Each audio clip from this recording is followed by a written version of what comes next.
এই মুহূর্তে আমাদের রাজনীতি আর নির্বাচনের না, এখন আমাদের রাজনীতি হচ্ছে বিপন্ন মানুষের পাশে দাঁড়ানো, শহীদ পরিবারের পাশে যাওয়া, যারা আহত হয়েছে তাদের সুচিকিৎসার ব্যবস্থা করা এবং বন্যায় যে মানুষগুলো এখন কষ্টে আছে তাদের দুর্ভোগের অংশীদার হওয়া। তার পাশাপাশি আইন শৃঙ্খলা পরিস্থিতি রেস্টোর করা। সকল ধর্মের মানুষকে নিয়ে কোনো সংখ্যাগুরু সংখ্যালঘু আমরা মানি না, আপনারা কয়েকদিন ধরে দেখছেন। আমাদের পরিষ্কার বার্তা, এই দেশে আল্লাহ যাকেই পয়দা করবেন সে যে কোনো ধর্মের মানুষ হোক, সকলের অধিকার সমান, এখানে কোনো সংখ্যাগুরু নাই, এখানে কোনো সংখ্যালঘু নাই। এবার আসমান যেমন আল্লাহ তাআলা দরজা খুলে দিয়েছিলেন বৃষ্টির জন্য, ঠিক ভারতও আমাদেরকে একই সাথে সব পানি ছেড়ে দিয়েছিল ভাসিয়ে দেওয়ার জন্য। ভারত আমাদের প্রতিবেশী রাষ্ট্র,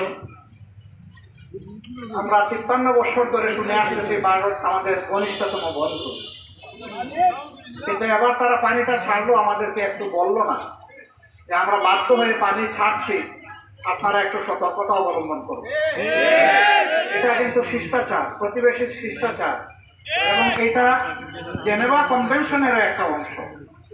যদি উজানের কোনো দেশ এইভাবে আকস্মিক ছেড়ে দেয় আর বাকির দেশকে যদি বিষয়টা আগেই অবহিত না করে, তাহলে জেনেভা আইনে তারা কিন্তু শাস্তি পাওয়ার উপযুক্ত।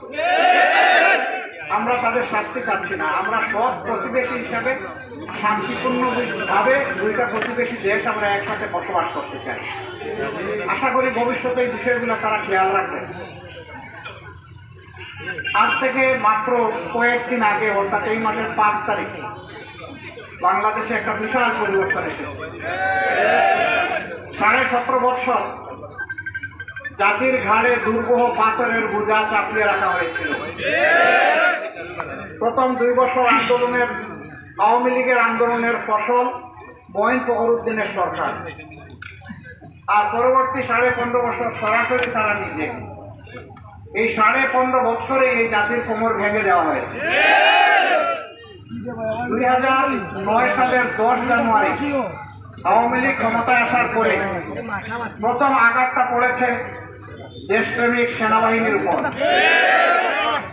পিলখানা বিডিআরের সদর দপ্তর, তখন এই বাহিনীর নাম বিডিআর ছিল, বিডিআরের সদর দপ্তরে পরবর্তী মাস অর্থাৎ ফেব্রুয়ারি মাসের 26 এবং 27 তারিখ নারকীয় হত্যাকাণ্ড ঘটানো হয়। সেখানে 57 জন দেশপ্রেমিক চৌকস সিনিয়র সামরিক অফিসার, তাদেরকে নির্মমভাবে হত্যা করা হয়।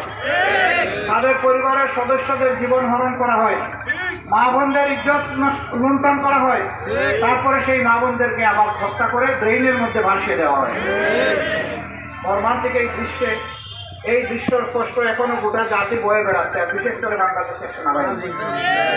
এর পরের আঘাতটাই এসেছে বাংলাদেশ জামাতে ইসলামের উপর। কেন? আমাদের সেনাবাহিনী আমরা জানি দেশপ্রেমিক, আর একটা দল, যেই দলটা মজলুম, এর নাম হচ্ছে বাংলাদেশ জামাতে ইসলামী। এই দল দেশের স্বার্থের ব্যাপারে আজ পর্যন্ত কারো কাছে মাথা নত করে। এটাই ছিল জামাতে ইসলামের অপরাধ। যেভাবে সেনাবাহিনীর চৌকস অফিসারদেরকে হত্যা করা হয়েছিল, ঠিক একই কায়দায় জামাতে ইসলামীর শীর্ষ নেতৃবৃন্দকে বিচারের নামে প্রহসন করে তারা হত্যা করেছে। বন্ধুগণ, হত্যা করে আদর্শকে নির্মূল করা যায় না। এই আদর্শ কোনো ফুলফুল ব্যাঙ্গের ছাতা নয় যে আস্তে করে ফু দিলে উড়ে যাবে। এই আদর্শ আল্লাহ তাআলার দান, কোরআনের শক্তির উপর নির্ভরশীল, হাদিসের গাইডলাইনের উপর নির্ভরশীল। এই আন্দোলনের উপর অতীতে যারাই আঘাত দিয়েছে তাদের হাত পুড়ে ছাই হয়ে গিয়েছে।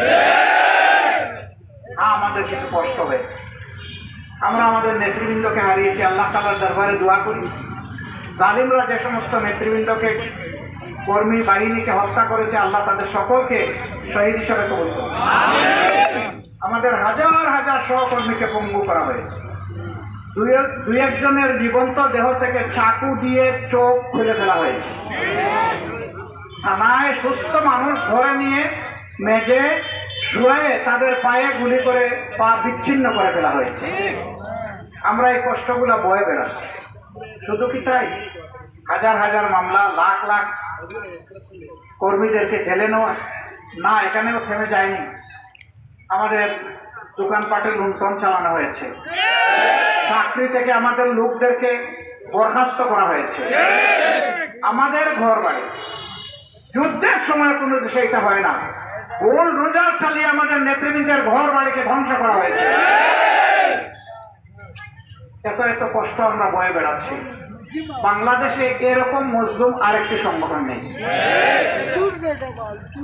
কিন্তু এবার যখন পরিবর্তন হলো, 15.5 বছরের ধারাবাহিক কষ্টের বিস্ফোরণ যখন ঘটল, আমাদের কলিজার টুকরা বুকের ঘর তরুণ ছাত্র সমাজের নেতৃত্বে এই যে আন্দোলন শুরু হয়েছিল 2009 সাল থেকে, সেই আন্দোলন এসে পরিসমাপ্তি টানল 2024 সালের 5ই আগস্ট।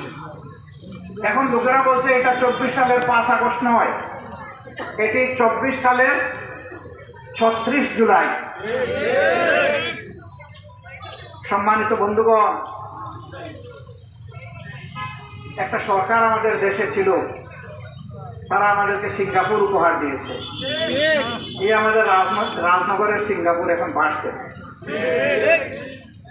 প্রত্যেক বছর নদী শাসনের জন্য পর্যাপ্ত পরিমাণ বাজেট এলোকেশন করা হয়, কিন্তু এটাকে সুষ্ঠুভাবে কাজে না লাগিয়ে লুটপাট করা হয়। এই লুটপাটের কুফল যন্ত্রণা জনগণকে ভোগ করতে হয়। এখানে সিসি স্ল্যাব দেওয়ার কথা ছিল, গ্রোয়েন দেওয়ার কথা ছিল, মজবুতভাবে বাঁধ নির্মাণের কথা ছিল, সেগুলো তাদের পেটে চলে গেছে। এখন দেখেন না, বিভিন্ন জায়গায় পালাতে গিয়ে বস্তা নিয়ে পালায়। আর যেভাবে এখন বন্যার চূড়ে মাছ বাঁচতেছে, ওরাও এইরকম খালে বিলে এখন বাঁচতেছে। এখন মানুষ পোলো দিয়ে সেখান থেকে তাদেরকে ধরে। কেন এমন হলো? আপনারা বললেন যে উন্নয়নের রাজপথে তুলে এনেছেন বাংলাদেশকে, আপনারা বললেন যে আপনারা কানাডা এবং সিঙ্গাপুর বানিয়েছেন। কই, আমরা আমাদের ইতিহাস জ্ঞানে তো কখনো দেখি নাই কানাডা এবং সিঙ্গাপুরের কোনো শাসককে, তাদের দূষরদেরকে এইভাবে দেশ ঠেলে পড়াতে তো আমরা দেখিনি। আপনারা বলালেন কেন? আমরা আমাদের নেতৃবৃন্দকে আপনারা হত্যা করেছেন, কিন্তু আল্লাহর শুকরিয়া, আমাদের কোনো নেতা দেশ থেকে পালানোর চেষ্টা করেন। কোথায় পালাবেন? এটি তাদের দেশ, বাপ দাদার দেশ। আমাদের কোনো মাসির দেশ নেই, আমাদের কোনো খালার দেশ নেই, আমাদের কোনো জেঠার দেশ নেই। এটি আমাদের আউয়াল ঠিকানা, এটি আমাদের আখের ঠিকানা।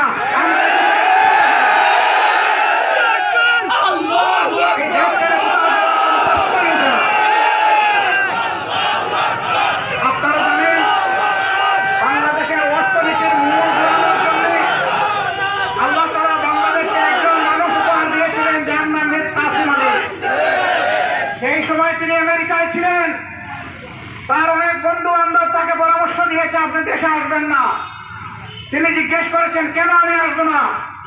বলেছে যে আপনার বিরুদ্ধে ওরা অভিযোগ এনেছে, মিথ্যা অভিযোগ। অন্যান্য নেতৃবৃন্দকে যেভাবে অপদস্থ করছে, আপনি আসলে সেইভাবেই আপনাকে অপদস্থ করবে। তিনি বলছেন আমি এই সমস্ত অভিযোগকে মিথ্যা প্রমাণ করার জন্যই বাংলাদেশে আসবো ইনশাআল্লাহ। তাতে যদি ফাঁসির কাস্টে আমাকে ঝুলতে হয় তাতেও আমি রাজি আছি, কিন্তু আমি বিদেশের মাটিতে পলাতক থাকবো না। এটি হচ্ছে দেশপ্রেমিক ইমানদারের পরিচয়। 5 তারিখের আগে যারা গর্ব করে অহংকার করে বলতেন এটা আমার বাপ দাদার জমিদারি, এই দেশে কোথাও আমাদের পালানোর প্রশ্নই উঠে না, আজকে তাদেরকে জিজ্ঞেস করি এখন আপনারা কোথায়? আমার দাদাদের ঠিকানায় আপনাদের সামনে আমাকে হাজির হওয়ার তৌফিক দান করেছে। রাজনগর আমার দাদাদের বাড়ি, ফুলপুরা আমার ঠিকানা।